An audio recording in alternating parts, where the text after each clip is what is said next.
Почитувани, добар ден, ова е неделното интервју на Радио Слободна Европа. Наш денешен гостин, вице-премиерот за евроинтеграција Фатмир Бесими. Господин Бесими, вие најавивте дека Македонија ќе треба да ги зајакне своите аргументи до самитот во декември, и тоа во оние неколку клучни области каде што имавме забелешки. Значи ли тоа дека сте загрижен од името не е единствената пречка за напредок? Од секогаш во однос на интеграцијата на Европска Унија се гледат работите во пакет.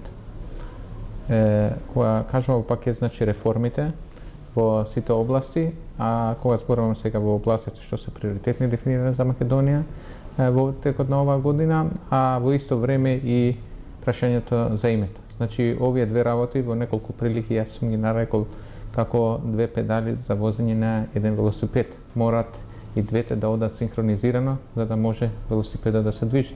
За Македонија да оди во наредните чекори треба во исто време да работи на реформите и приоритетите кои се директен интерес на граѓаните на Република Македонија, а и да се реши прашањето за името. И сега вие зајакнувањето на аргументите во овие клучни области го апострофирате како да станува збор за лекции кои што може да се научат за 2 месеца, а не за како за процеси кои што треба да течат и во кои конечно треба да станеме подобри. Што можете вие да направите од вашата позиција да не ни се повторуваат истите забелешки во истите клучни области, да не ги повторуваме како што се владење на правото, комуникацијата со новинарите и така натаму? Лично, еве, одма после добивање на извештајот, организиравме работните комитети, каде што овој извештај се претвара во акцијски план. Сите институции се одредени обврски. Вчера бев присутен на Советот за реформи во правосудниот систем, што е исклучително битно. Исто така имаме во текст е работната група за реформите во изборниот законник, потоа работната група што се однесува на и тоа таму е работниот комитет, потоа и работната група што се однесува на диалогот со новинарите, односно во однос на промоција на слободата на изразување. Понатаму дебатите што се организираат од страна на секретаријатот за имплементација на Охридскиот рамковен договор во однос на преминување во наредна фаза на политиките на имплементација за да се зајакне социјалната кохезија меѓу етничките односи во Република Македонија, како и во однос на прашањето на името, значи разни иницијативи со кои ние би покажале наша конструктивност во однос на добрососедските односи. Значи тие се работи што ние во континуитет ги правиме. Меѓутоа треба да сме исто така реални дека периодот што останува зад нас, годината останува со многу предизвици. Например, тоа што се случи во однос на политичкиот диалог, на станите во собранието. И сега сме баш во период кога буџетот за 2014 година повторно е собраниска процедура. Јас не би сакал во никој случај на Македонија да се повторат настаните од минатата година, затоа што со тоа ние изгубивме долго време во однос на реформите и фокусирање во однос на приоритетите што беа ставени во диалогот на високо ниво, пристапниот диалог на високо ниво. Така да Македонија во наредниот период, кога зборувам за тој консензуален пристап, не само декларативно, туку и де факто од сите политички партии и фактори во земјата, треба да се почувствува и во однос на реформите. Промени во однос на европеизирање на Република Македонија. Европеизирање како во однос на институциите, стандардите, но и во начинот на живење. Тоа е тоа што граѓаните ќе го почувствуваат.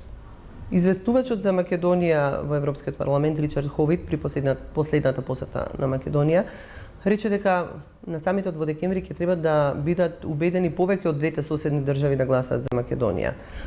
И дека како забелешка ги имаат демократските процеси во земјата, односно политичките критериуми. Знаете ли вие за ова расположение во Европската Унија?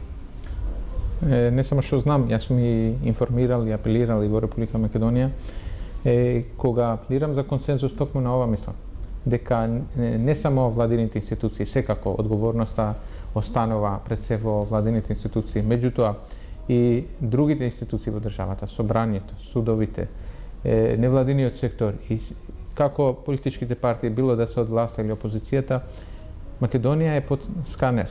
Секое наше движење, значи се проценува од страна на земјите членки на Европска Унија, посебно кога ние во минатиот период создадовме амбиент каде што условно кажано, каде што политичките критериуми повторно се ставија на маса од страна на одредени земји членки на Европска унија во однос на тоа дали во Македонија институциите имаат соодветен демократски капацитет согласно мастришките критериуми, односно согласно копенхашките критериуми. И добро е што извештајот на крај произлегува со тој заклучок за по петти пат Република Македонија да добие препорака.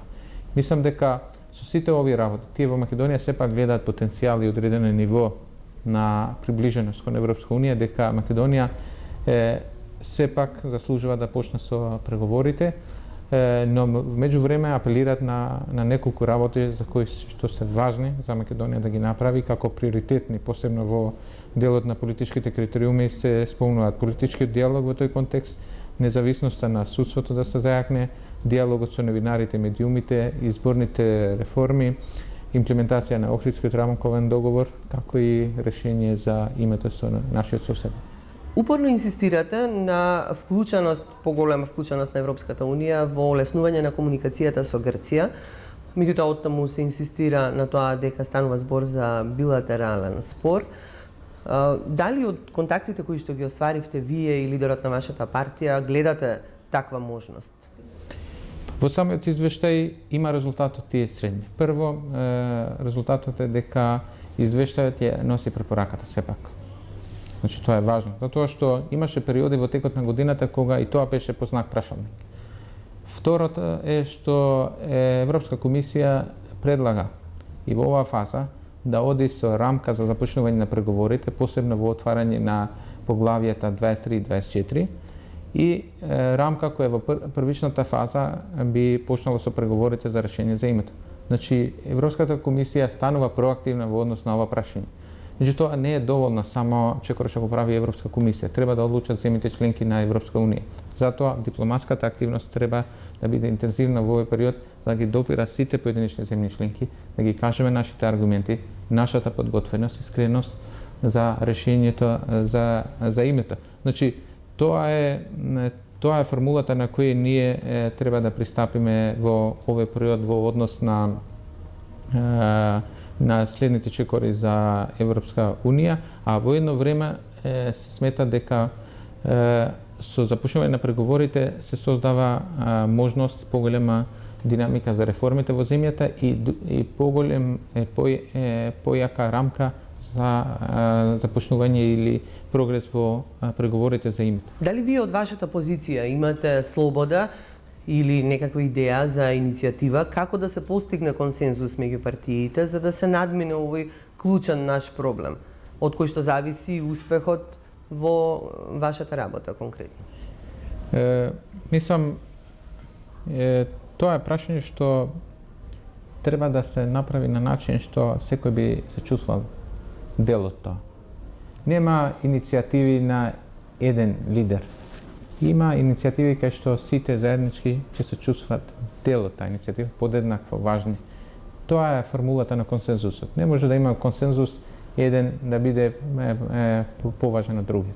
Јас во било која форма од оваа позиција на што се покрие портфолиото за евроинтеграција, сум спремен да помогнам на тој процес, но на начин што чинителите, секој настои, иначе не мора да е форма подпишано. Имавме таква иницијатива, диалогот што произлезе со медијаторство на комесарот Филе, меморандумот за разбирање, тоа е еден конкретен чекор на политичките партии заедно да се подпишат на еден документ заеднички во однос на европската интеграција. Значи, тоа е еден чекор.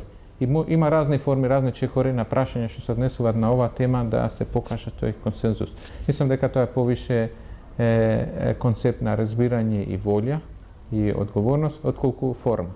Консензусот не е само форма, тоа е содржина. Ви благодарам за разговорот. Благодарам на вас. Ова беше неделното интервју на Радио Слободна Европа. Пријатно.